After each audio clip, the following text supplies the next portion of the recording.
ನಮಸ್ಕಾರ ಕರ್ನಾಟಕ. ರಾಜ್ಯದ ನರೇಗಾ ಕಾರ್ಮಿಕರಿಗೆ ಇಲ್ಲಿದೆ ಒಂದು ಗುಡ್ ನ್ಯೂಸ್. ತಿಳಿಯಬೇಕೆ? ಹಾಗಿದ್ದರೆ ಈ ವಿಡಿಯೋವನ್ನು ಕೊನೆವರೆಗೂ ನೋಡಿ ಮತ್ತು ನಮ್ಮ ಚಾನಲನ್ನು ಲೈಕ್ ಮಾಡಿ ಸಬ್ಸ್ಕ್ರೈಬ್ ಮಾಡಿ. ರಾಜ್ಯದ ನರೇಗಾ ಕಾರ್ಮಿಕರಿಗೆ ಗುಡ್ ನ್ಯೂಸ್ ಬಂದಿದೆ.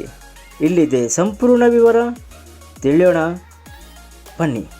ಪ್ರಸಕ್ತ ಸಾಲಿನ ಬೇಸಿಗೆಯಲ್ಲಿ ವಾಡಿಕೆಗಿಂತ ಹೆಚ್ಚು ತಾಪಮಾನ ಏರಿಕೆಯಾಗಿದ್ದು ಹೆಚ್ಚಿನ ಬಿಸಿಲು ಇರುವ ಕಾರಣ ಗ್ರಾಮೀಣ ಭಾಗದ ಜೀವನೋಪಾಯದ ಪ್ರಮುಖ ಭಾಗವಾದ ನರೇಗಾ ಯೋಜನೆಯಡಿ ಕೂಲಿ ಕೆಲಸ ಮಾಡುವ ಬೆಳಗಾವಿ ಮತ್ತು ಕಲಬುರಗಿ ಕಂದಾಯ ವಿಭಾಗದ ಕಾರ್ಮಿಕರಿಗೆ ಏಪ್ರಿಲ್ ಮತ್ತು ಮೇ ಮಾಹೆಗಳಲ್ಲಿ 30% ಹಾಗೂ ಜೂನ್ ಮಾಹೆಯಲ್ಲಿ 20% ಕೆಲಸದ ಪ್ರಮಾಣದಲ್ಲಿ ರಿಯಾಯಿತಿ ಘೋಷಿಸಿರುವುದಾಗಿ ಗ್ರಾಮೀಣಾಭಿವೃದ್ಧಿ ಮತ್ತು ಪಂಚಾಯತ್ ರಾಜ್ ಹಾಗೂ ಮಾಹಿತಿ ತಂತ್ರಜ್ಞಾನ ಸಚಿವರಾದ ಪ್ರಿಯಾಂಕ ಖರ್ಗೆ ಅವರು ತಿಳಿಸಿದ್ದಾರೆ. ಇನ್ನು ಬೇಸಿಗೆ ದಿನಗಳಲ್ಲಿ ಕೂಲಿ ಕಾರ್ಮಿಕರು ಶಾಖಾಘಾತದಿಂದ ತಮ್ಮ ಆರೋಗ್ಯದ ಮೇಲೆ ಉಂಟಾಗುವ ದುಷ್ಪರಿಣಾಮಗಳನ್ನು ತಪ್ಪಿಸಲು ಬಿಳಿಯ ಬಣ್ಣದ ಸಡಿಲವಾದ ಖಾದಿ ಬಟ್ಟೆಗಳನ್ನು ಹಾಗೂ ತಲೆಯ ಮೇಲೆ ಬಿಳಿ ಬಣ್ಣದ ರುಮಾಲು ಧರಿಸಿ ಕೆಲಸ ಮಾಡಬೇಕು.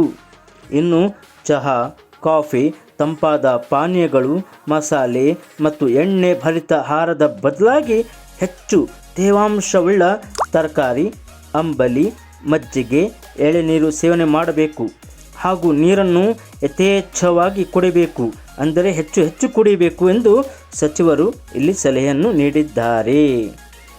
ಮತ್ತು ಇದಕ್ಕೆ ಸಂಬಂಧಿಸಿದ ಅಧಿಕಾರಿಗಳು ಕಾಮಗಾರಿ ಸ್ಥಳಗಳಲ್ಲಿ ಯೋಜನೆಯ ಮಾರ್ಗಸೂಚಿಯಂತೆ ಕಡ್ಡಾಯವಾಗಿ ನೆರಳು, ಶುದ್ಧ ಕುಡಿಯುವ ನೀರು, ಪ್ರಥಮ ಚಿಕಿತ್ಸಾ ಪೆಟ್ಟಿಗೆ ಮುಂತಾದ ಮೂಲಭೂತ ಸೌಕರ್ಯಗಳನ್ನು ಒದಗಿಸಲು ಕ್ರಮ ವಹಿಸಲು ಸಚಿವರಾದ ಪ್ರಿಯಾಂಕ ಖರ್ಗೆ ಅವರು ನಿರ್ದೇಶನ ನೀಡಿದ್ದಾರೆ.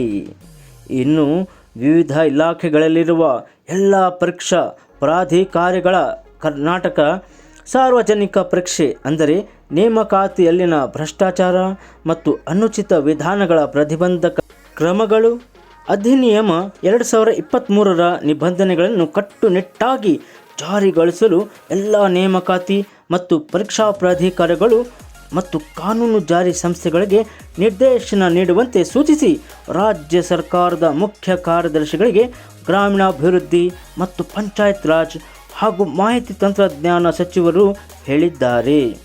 ಇನ್ನು ಅನುಚ್ಛೇದ 371ನೇ ಜೆ ಅನುಷ್ಠಾನ ಕುರಿತಾದ ಸಚಿವ ಸಂಪುಟ ಉಪಸಮಿತಿಯ ಅಧ್ಯಕ್ಷರು ಪ್ರಿಯಾಂಕ ಖರ್ಗೆ ಅವರು ಪತ್ರವನ್ನು ಕೂಡ ಬರೆದಿದ್ದಾರೆ ಎಂದು ತಿಳಿದು ಬಂದಿದೆ. ಗೆಳೆಯರೆ, ನಮ್ಮ ಈ ವಿಡಿಯೋ ಇಷ್ಟವಾದಲ್ಲಿ ದಯವಿಟ್ಟು ಲೈಕ್ ಮಾಡಿ ಮತ್ತು ಸಬ್ಸ್ಕ್ರೈಬ್ ಮಾಡಿ. Thank you.